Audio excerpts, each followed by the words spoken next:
ఒక్క మనిషి ఒక విమానాన్ని హైజాక్ చేశాడు. $2,00,000 తీసుకున్నాడు. 25,000 అడుగుల ఎత్తులో పారాషూట్తో విమానం నుంచి దూకేశాడు. అంతే, అతను మళ్ళీ ఎప్పుడూ కనిపించలేదు.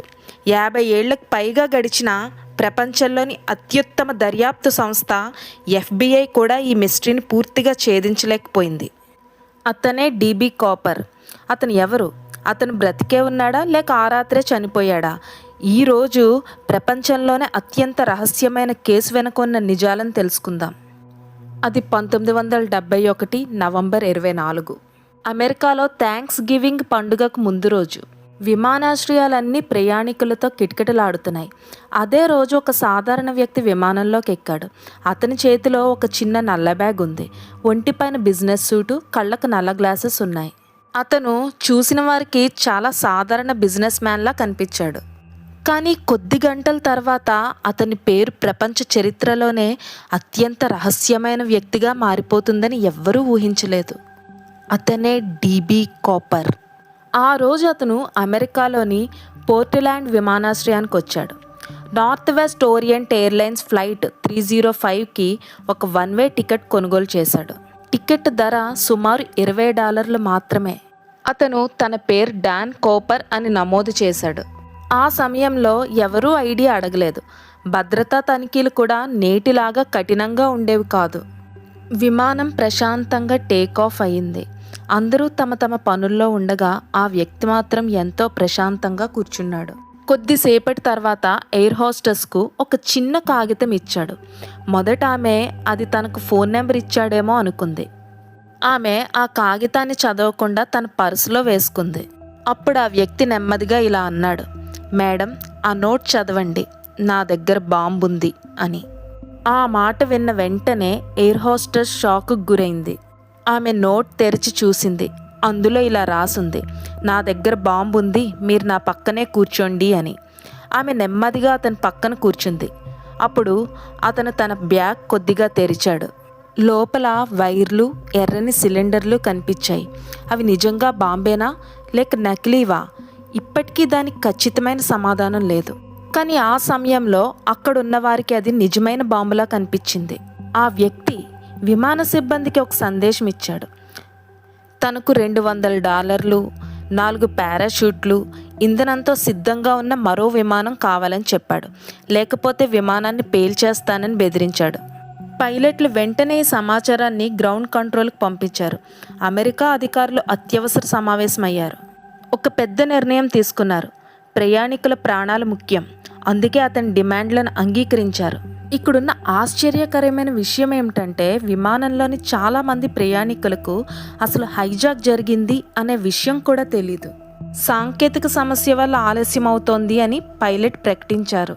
విమానం సియాటల్లో ల్యాండ్ అయ్యే వరకు ప్రయాణికులు ప్రశాంతంగా ఉన్నారు. అక్కడికి చేరుకున్న తర్వాత డబ్బు, పారాషూట్లు అన్నీ విమానానికి తీసుకొచ్చారు.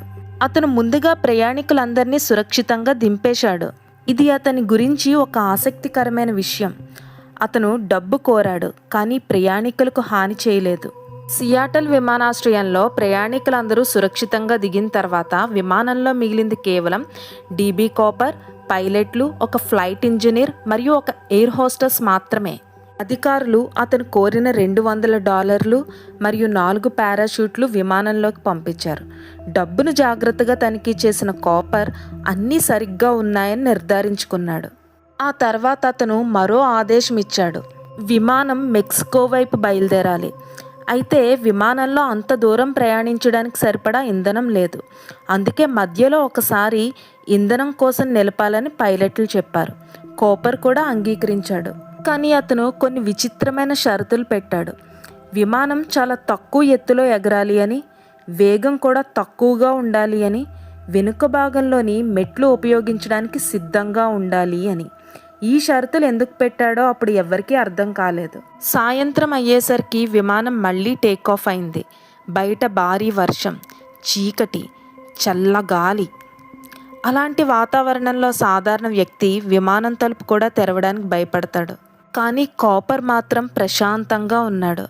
కొద్దిసేపటి తర్వాత ఎయిర్ హోస్టెస్ను కాక్పిట్లోకి వెళ్ళమని చెప్పాడు. ఇకపై ఎవరూ బయటకు రావద్దు అని హెచ్చరించాడు. ఇప్పుడు విమానంలో వెనుక భాగంలో ఒక్కడే ఉన్నాడు.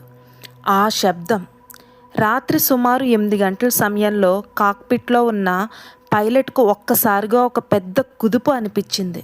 వెనుక భాగంలో ఉన్న మెట్లు కిందకు దింపబడినట్లు సంకేతం వచ్చింది. కొన్ని నిమిషాల తర్వాత మరో బలమైన కుదుపు వచ్చింది. పైలట్లకు ఏం జరిగిందో కనిపించలేదు. వారు వెనక్కి వెళ్ళడానికి కూడా భయపడ్డారు. విమానం తన ప్రయాణాన్ని కొనసాగించింది. కొన్ని గంటల తర్వాత విమానం సురక్షితంగా ల్యాండ్ అయింది. FBI అధికారులు, పోలీసులు వెంటనే విమానంలోకి వెళ్లారు. వారు చూసిన దృశ్యం ఆశ్చర్యానికి గురిచేసింది. కాపర్ అక్కడ లేడు. అతను కూర్చున్న సీటు ఖాళీగా ఉంది. డబ్బు లేదు. 2 పారాషూట్లు కనిపించలేదు. అంటే అతను నిజంగానే వేల అడుగుల ఎత్తుల్లో, వర్షంలో, చీకటిలో విమానం నుంచి పారాషూట్తో దూకేశాడు. ఆ రాత్రే అమెరికా చరిత్రలోనే అతిపెద్ద సెర్చ్ ఆపరేషన్లో ఒకటి ప్రారంభమైంది. వందలాది మంది పోలీసులు, FBI అధికారులు, హెలికాప్టర్లు, సైనిక బృందాలు, అడవులు, కొండలు, నదులు అన్నీ గాలించారు. అతను దూకినట్లు భావించిన ప్రాంతాన్ని రోజుల తరబడి వెతికారు. కానీ ఒక్క ఆధారం కూడా దొరకలేదు. శవం లేదు, పారాషూట్ లేదు, డబ్బు లేదు, కాపర్ కూడా కనిపించలేదు. అతను నిజంగా బతికాడా లేక దూకిన వెంటనే చనిపోయాడా? ఒక్క ఆధారం కూడా దొరకలేదు. అందరూ ఈ కేసును దాదాపు మర్చిపోతున్న సమయంలో 1980 ఫిబ్రవరి నెలలో ఒక ఆశ్చర్యకరమైన ఘటన జరిగింది. 8 ఏళ్ల బాలుడు బ్రయాన్ ఇంగ్రామ్ తన కుటుంబంతో కలిసి నది ఒడ్డున విహారయాత్రకు వెళ్ళాడు. ఆడుకుంటూ ఇసుక తవ్వుతుండగా అతని చేతికి పాడైపోయిన 3 నోట్ల కట్టలు కనిపించాయి. మొదట అవి సాధారణ డబ్బులా కనిపించాయి.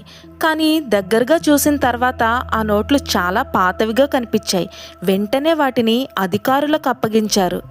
FBI ఆ నోట్ల సీరియల్ నెంబర్లు పరిశీలించింది. ఫలితం చూసి అధికారులు ఆశ్చర్యపోయారు. ఆ నోట్లు 1971లో DB కాపర్కి ఇచ్చిన $2 లక్షల భాగమే.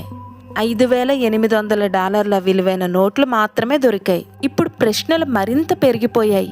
మిగిలిన డబ్బు ఎక్కడ? కాపర్ ఎక్కడ? ఈ ఆధారాలు బయటపడిన తర్వాత ప్రపంచవ్యాప్తంగా అనేక సిద్ధాంతాలు వచ్చాయి. సిద్ధాంతం 1, కాపర్ చనిపోయాడు.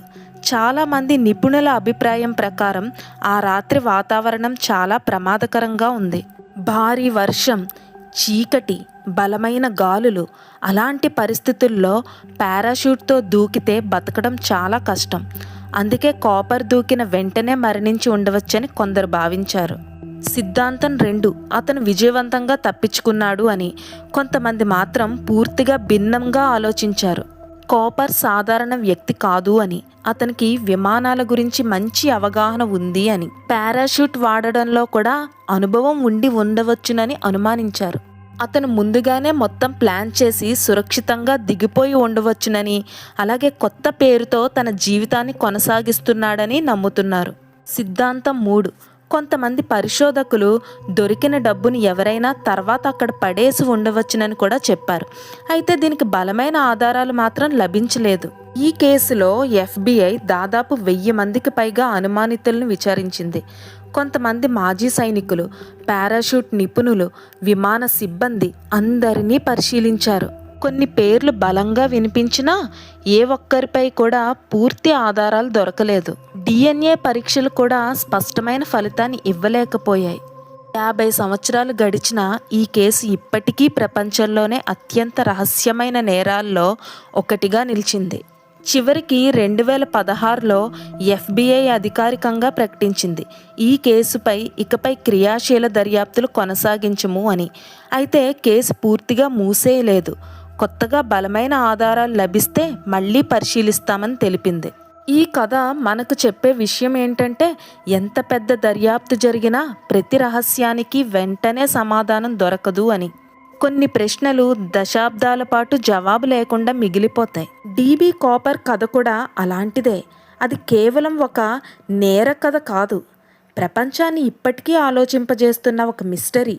అందుకే DB కాపర్ మిస్టరీ ప్రపంచ చరిత్రలో ఎప్పటికీ మర్చిపోలేని ఒక రహస్యంగా నిలిచిపోయింది. ఈ వీడియో మీకు నచ్చితే లైక్ చేయండి, మీ అభిప్రాయాన్ని కామెంట్లో చెప్పండి.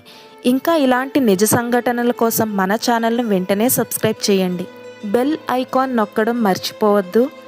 Thank you for watching. This is Vani signing off. Bye bye.